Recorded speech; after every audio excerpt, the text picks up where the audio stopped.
Assalamualaikum warahmatullahi wabarakatuh. Selamat pagi adik-adik, semoga sehat selalu ya.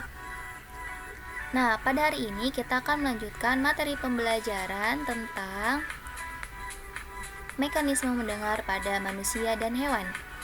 Pada bahasan kali ini kita akan dibagi menjadi 3 bagian. Yang pertama yaitu kita akan membahas tentang struktur dan fungsi organ pendengaran manusia. Kemudian yang kedua tentang mekanisme mendengar pada manusia. Dan yang ketiga tentang pendengaran pada hewan. Nah, kita bahas satu persatu ya. Kita masuk ke bagian pertama yaitu membahas tentang struktur dan fungsi organ pendengaran manusia. Kita bahas kembali tentang bagian-bagian telinga dan fungsinya. Nah, ini merupakan struktur telinga manusia. Nah, telinga manusia ini terbagi menjadi 3 bagian penyusunnya. Yang pertama, itu ada bagian telinga luar yang tersusun atas daun telinga dan saluran telinga. Nah, ada telinga bagian tengah. Nah, bagian telinga tengah ini terdiri dari gendang telinga atau membran timpani, tulang telinga yaitu ada tulang martil, tulang landasan, dan tulang sanggurdi. Dan yang terakhir ada bagian telinga dalam, yaitu yang terdiri dari saluran Eustachius, rumah siput atau koklea, dan saluran gelang atau labirin. Nah, yang pertama bagian telinga luar, yaitu ada daun telinga. Fungsinya untuk mengumpulkan gelombang suara ke saluran telinga.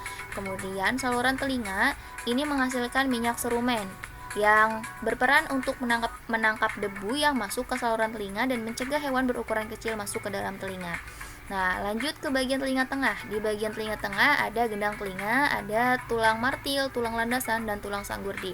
Gendang telinga ini fungsinya untuk menangkap gelombang suara dan mengubahnya menjadi getaran yang diteruskan ke tulang telinga. Kemudian, tulang telinga berfungsi meneruskan getaran dari gendang telinga ke rumah siput. Lanjut ke bagian telinga dalam. Nah, bagian telinga dalam ini terdiri dari saluran gelang atau labirin, rumah siput, saluran Eustachius, dan ada saraf pendengaran atau saraf auditori. Nah, saluran gelang atau labirin ini terdiri atas saluran setengah lingkaran yang disebut semisirkularis yang berfungsi untuk mengetahui posisi tubuh atau alat keseimbangan. Nah, kemudian ada saluran Eustachius, fungsinya yaitu menghubungkan ruang telinga tengah dengan rongga mulut atau faring untuk menjaga tekanan udara antara telinga tengah dengan saluran di telinga luar agar seimbang. Nah, jika tekanan udara ini tidak seimbang, maka akan menyebabkan sakit pada gendang telinga dan bisa menyebabkan rusak juga gendang telinganya. Kemudian rumah siput atau koklea ini berbentuk spiral yang menyerupai rumah siput.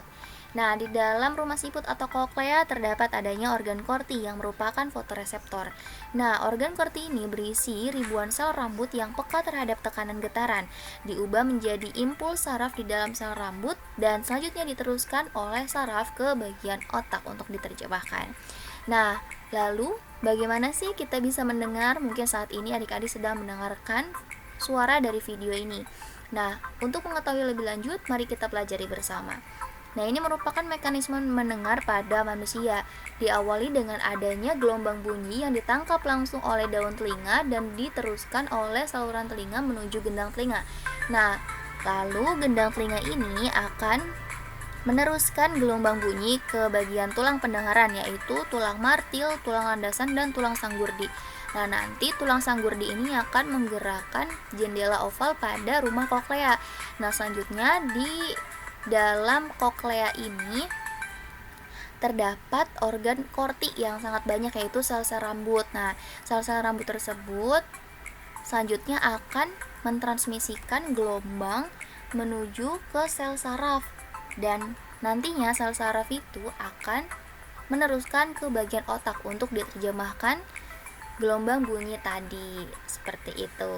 Untuk lebih jelasnya, mari kita simak video berikut ini.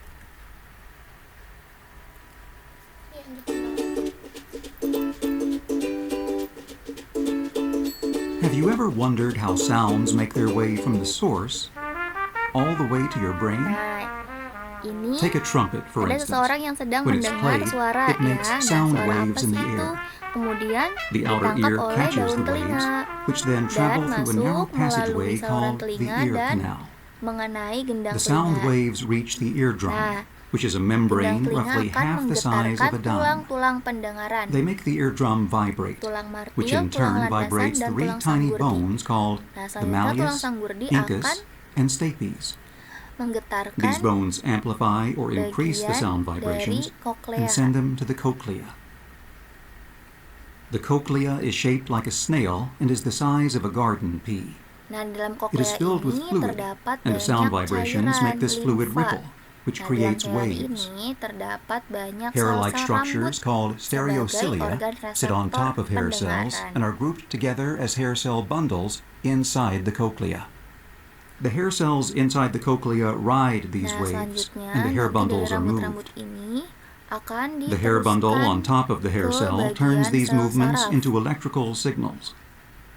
As the hair bundles are moved, ions rush into the top of the hair cells, causing the release of chemicals at the bottom of the hair cells. Nah, ini neurotransmitter, The chemicals bind to the bagian auditory sel nerve saraf, cells and create an yaitu electrical saraf signal, auditori atau saraf which travels along the pendengaran. auditory nerve to the brain.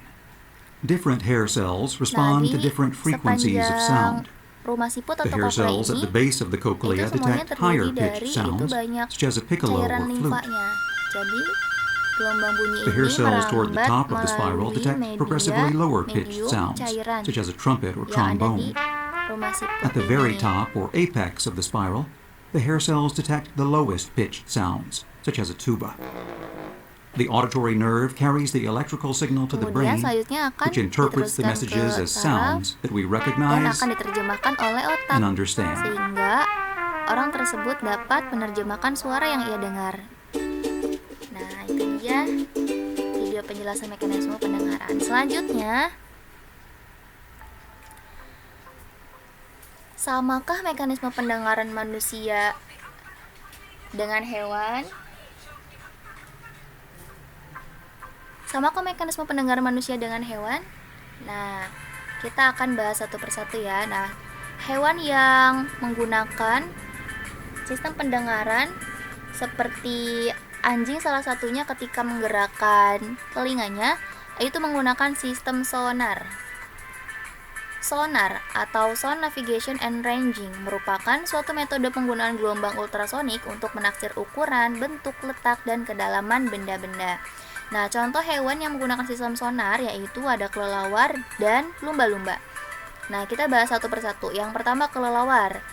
Nah, pada saat kelelawar terbang, kelelawar ini akan mengeluarkan bunyi yang frekuensinya tinggi yaitu di atas 20.000 Hz atau masuk ke dalam jenis gelombang ultrasonik yang dikeluarkan. Kemudian gelombang tersebut akan dipantulkan kembali oleh objek yang akan dilewatinya dan diterima oleh receiver atau penerima untuk menentukan lokasi. Jadi, sistem sonar pada kelelawar ini berfungsi untuk menentukan suatu lokasi dan berfungsi atau berperan sebagai pendeteksi adanya mangsa juga. Nah, kemudian menurut efek Doppler, jika sumber bunyi dan penerima keduanya tidak bergerak, maka penerima akan mendengar frekuensi bunyi yang sama dengan yang dipancarkan oleh sumber suara. Pada keadaan sumber bunyi atau penerima suara yang bergerak, maka suara yang dipantulkan dapat jatuh ke wilayah frekuensi yang tidak dapat didengar oleh kelelawar.